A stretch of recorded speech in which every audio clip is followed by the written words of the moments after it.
দর্শক, এই মুহূর্তে জানিয়ে দেব মহার্ঘ ভাতার সর্বশেষ আপডেট। অর্থ উপদেষ্টার বিশেষ বৈঠক ৫০% মহার্ঘ ভাতা সিদ্ধান্ত কার্যকর হবে ১ আগস্ট থেকে ১৪/৭/২০০২। থাকছে বিস্তারিত। যারা এখনও পর্যন্ত আমাদের চ্যানেলটি সাবস্ক্রাইব করেননি, প্রত্যেক মুহূর্তের আপডেট সবার আগে পেতে এখনই আমাদের চ্যানেলটি সাবস্ক্রাইব করে আমাদের সঙ্গেই থাকুন। আজকের ভিডিওর লাইক টার্গেট হচ্ছে ৩০০। আপনারা প্রত্যেকেই একটি লাইক দিয়ে আমাদের এই টার্গেট পূরণ করে দেবেন এবং আপনি কোথা থেকে ভিডিওটি দেখছেন সেটা অবশ্যই কমেন্টে জানাবেন। আপনার মতামত আমাদের জন্য খুবই গুরুত্বপূর্ণ। এবার বিস্তারিত। দর্শক, সরকারি কর্মকর্তা কর্মচারীদের জন্য আজ দেশের অর্থনীতি এবং বেতন কাঠামোর সবচেয়ে বড় খবর এসেছে।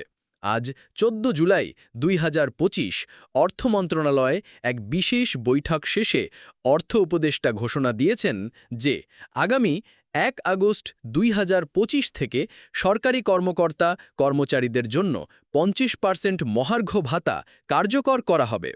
বৈঠকে উপস্থিত ছিলেন অর্থ সচিব, মন্ত্রিপরিষদ সচিব, জনপ্রশাসন সচিব সহ বিভিন্ন দপ্তরের শীর্ষ কর্মকর্তারা।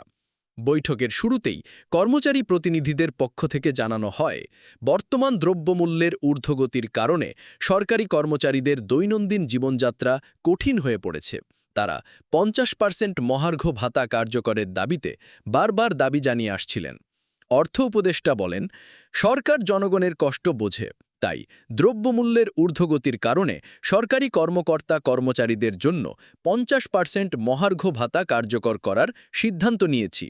এই সিদ্ধান্ত আগামী ১ আগস্ট ২০২৫ থেকে কার্যকর হবে।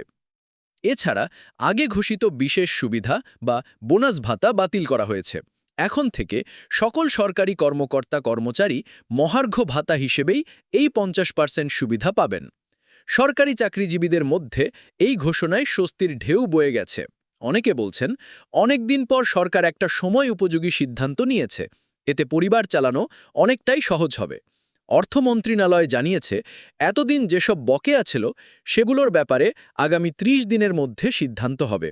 অর্থনীতিবিদদের মতে এই সিদ্ধান্ত কর্মচারীদের জন্য ইতিবাচক হলেও বাজার নিয়ন্ত্রণে রাখতে সরকারকে আরও কঠোর ব্যবস্থা নিতে হবে। সরকারও জানিয়েছে, আগামী সপ্তাহ থেকে পণ্যের দাম মনিটরিং টিম কাজ শুরু করবে এবং বাজারে নিয়মিত অভিযান চালানো হবে। দর্শক, আপনারা কি মনে করেন, এই ৫০% মহার্ঘ ভাতা বৃদ্ধি কি বর্তমান বাজার পরিস্থিতিতে যথেষ্ট, নাকি আরও বাড়ানো দরকার ছিল? আপনার মতামত অবশ্যই কমেন্টে জানাবেন। আপনাদের প্রতিটি মতামত আমাদের পরবর্তী কন্টেন্ট তৈরিতে সাহায্য করে। ভিডিওটি ভালো লাগলে একটি লাইক দিয়ে দিন, আর এখনও যারা আমাদের চ্যানেলটি সাবস্ক্রাইব করেননি, এখনই সাবস্ক্রাইব করে বেল আইকনটি অন করে দিন, কারণ এই চ্যানেলেই পাবেন দেশের সব সরকারি ঘোষণা, বেতন আপডেট, ভাতা, নতুন গেজেট আর প্রণোদনা সংক্রান্ত খবর সবার আগে। আপনি কোথা থেকে ভিডিওটি দেখছেন সেটাও কমেন্টে জানিয়ে দিন। আমরা দেখতে চাই দেশের কোন অঞ্চল থেকে আমাদের দর্শকরা যুক্ত আছেন। সবাই ভালো থাকুন, সুস্থ থাকুন। পরবর্তী ভিডিওতে আবার দেখা হবে দেশের নতুন কোনো গুরুত্বপূর্ণ আপডেট নিয়ে। আল্লাহ হাফেজ।